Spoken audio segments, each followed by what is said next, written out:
and welcome to this video. My name is Hannah. I love stories. Today we're going to do a little bit of a reset because it's been a minute since I've made a video and I need to dip my toes back into the whole YouTube world.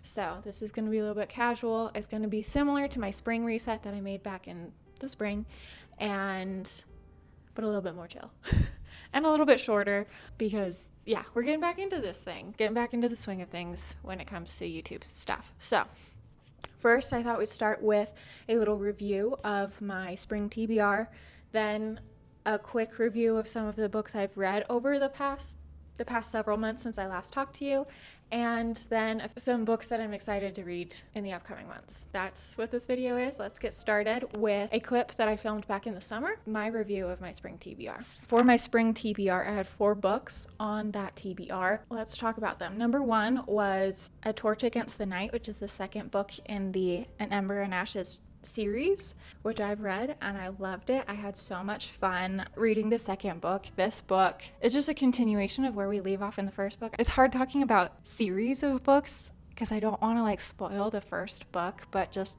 this book series is so fun. It's a YA fantasy, but I really enjoyed the second book. I felt like the first book was a really good start to this series. I really enjoyed it. It really hooked me. The second book, I feel like I was able to really understand each of the characters a little bit more deeply, and I really appreciated that. I don't know how much to say because I don't want to spoil anything, but it's a great book. I had a lot of fun reading it. Another book that was on my spring TBR is actually right underneath my camera right now, so I'll just put a picture here. The Anthropocene by John Green. No, The Anthropocene reviewed by John Green. So this is a nonfiction book that John Green wrote a couple of years ago. It's a bunch of small essays about different things in this world and his review of those things. But with each review, it's more than just about the thing itself. It's more than just about the Indy 500. It's not just about that race. It's about how it represents humanity as a whole and I don't know. I really liked each of the essays in that book. And I feel like they were written really well and they spoke to me. Book number 3 on my spring TBR was the first book in the Murderbot Diaries, which is called All Systems Red. This is a short little cozy sci-fi novella about a security robot that hacks its programming and then becomes obsessed with soap operas. And it just wants to sit around and watch soap operas all day, but it doesn't want its clients to know that it's hacked its programming. It was fun. I will say it's a novella, so it is short. And considering how short it is, I feel like it took me longer than I expected to get into the story, to be hooked in the story. I want to say just over 100 pages. I don't know. I was expecting to be hooked a little bit faster with a story that short. That's all I'll say. Okay. Welcome back. Hello. That was my spring TBR. And now I just want to kind of review a few of the books that I've read in recent months. Here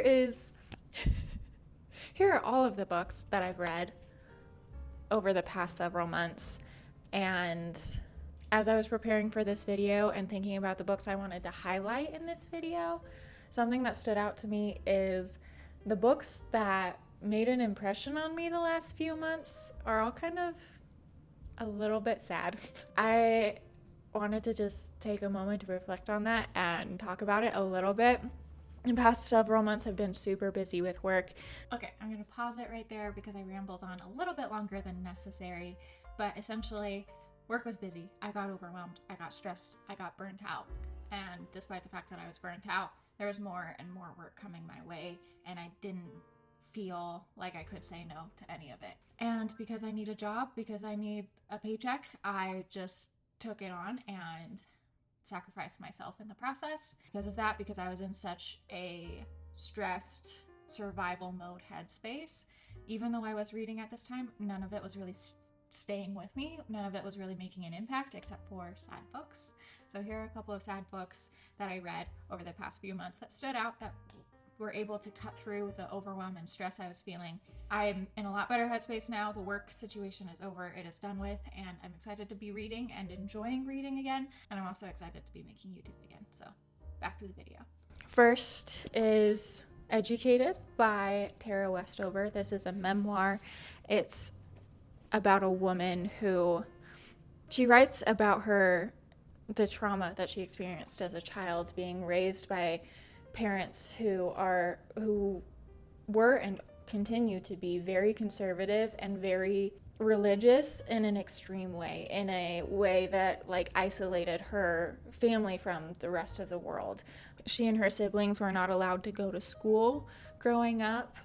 School was discouraged, learning was discouraged, any kind of education, she didn't get that. But despite all of this, she knew that she didn't want to continue living with her family because of all of the damage that had been done to her, and so she got herself out of it, and she was able to get into college by kind of lying and exaggerating on the application. But she got into college and she graduated and was able to make a successful life for herself outside of her family and away from all of these harmful beliefs and people that she'd grown up with. So it's a really impressive book and an amazing story, but as you can imagine, with all of the things she suffered as a child, it's a heavy read. I would recommend looking at trigger warnings for this if you plan to read it, but it is very inspiring. Another book that I read, this one is a little bit more hopeful and not like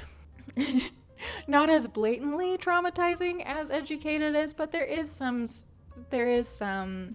sadness in this book. And this is Nothing to See Here, is about a woman who becomes nanny for these two children who spontaneously combust. Their mother has recently died, and so they are now taken to live with their father, who wants to be the next governor, or he's in politics and government somehow. And because he's running for this political office, he's afraid that people will find out that his kids randomly burst into flame, and that might reflect poorly on him. And so his new wife are trying to hide the kids away, trying to keep them away from anybody that might find out about their weird condition of bursting into flames. You see that these kids feel ashamed of themselves because their mother never knew what to do with them because of, this spontaneous combustion condition. And now that they're with their father, who now has, he is a lot better off than their mother was, in a lot better financial situation, even though you would think that he's in a more stable place and therefore a better place to take care of them. He too just doesn't know what to do with them, so he kind of avoids them. And so you see these kids and how embarrassed they are of who they are and how they are, and that's a little bit sad. But luckily, this nanny that they have and these children, they build this bond and they get to know each other, and the story is about them building this relationship and building this trust and seeing this relationship grow. I don't know, just gave me hope. Seeing this woman, even though she's never been a nanny before, this is her first experience being a nanny, and it's kind of a very strange experience, first experience. She is doing her best, and she legitimately cares about these kids and wants what's best for them, and is trying to find a way to help them not be ashamed of who they are and help them understand what's happening and why it's happening. Seeing a character like that was so compassionate and trying to understand people that she doesn't understand. She's trying to understand an experience that she can't have herself. Just gave me a lot of hope. So yeah, I'd recommend it. All My Rage by Sabaa Tahir. I picked this up because earlier in the year I read Sabaa Tahir's fantasy series, An Ember in the Ashes, and loved it. And even though literary fiction isn't my typical genre, I did want to read this YA lit fic book that Sabaa Tahir wrote. And this one, if you read it, check the trigger warnings. It's about these two kids who are the children of Pakistani immigrants, and so they face a lot of racism here in the US, being the children of immigrants, that a lot of bullying, things like that. As they get older, their parents and guardians are dealing with their own struggles, and those struggles that their parents and guardian are dealing with affect these kids. And these kids come out with all kinds of trauma of their own that they have to learn to deal with and learn to heal from. And what stood out to me is just the way Sabaa Tahir makes you feel for her characters, not only in All My Rage, but also in her fantasy series, An Ember in the Ashes. She just gets you to really feel for her characters, and when they're going through these hard things and they're struggling, you feel that with them. And I don't know, I felt a lot reading these books, and I needed to feel a lot in order to care at all about what I was reading. And so those are a few books that stood out to me in the past few months. Now, here are some books that I am looking forward to, that I would like to read in the coming months, that I kind of have on my radar over the next few months. I am not going to do a TBR for the rest of the year, for the next few months. Here's my reading radar. A lot of it is spooky, a lot of it is gothic, a lot of it is magical and fantastical.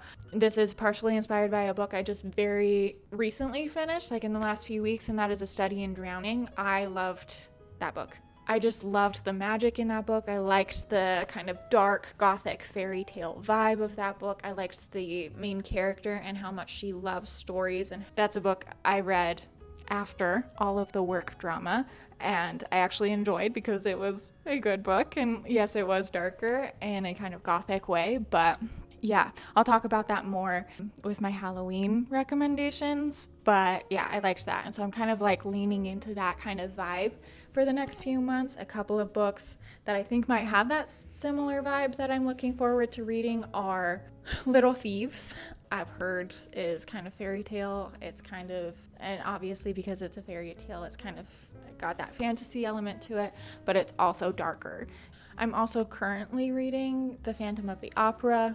That's obviously not fantasy, but it is a classic. It's got that spooky, like classic horror vibe to it. So that one's one that I'm reading right now, and I'm on the fence about it. I think part of my experience with that one is affected by the fact that I've already seen the musical, and so I don't know. More details to come about that one for sure. Don't Let the Forest In is one that I've heard is good. It's got that dark academia, gothic horror kind of feel that I hope is similar to A Study in Drowning, but less fantasy, less magic, more just dark academia horror. I've heard good things about Katabasis by R.F. Kuang, so that's one I'm thinking about reading. But yeah, overall, I'm looking for magical, gothic, a little bit dark books, and those are the kind of books that are on my radar for the next few months. And yeah, this has been a nice little chat. Thanks for joining me. I will be posting more if you want to see those videos, one of which will be my annual Halloween recommendations video, which I love. I love Halloween, so I love giving Halloween book recommendations. Subscribe to my channel, and that'll be coming soon. If you know of any books that are similar to A Study in Drowning, or kind of in that dark gothic fairy tale vibe that you think I might enjoy, please drop a comment down below and let me know. With all of that said, thank you so much for watching this video. Thank you for listening to me ramble about books, and I'll see you in my next video, hopefully very soon. Okay, bye.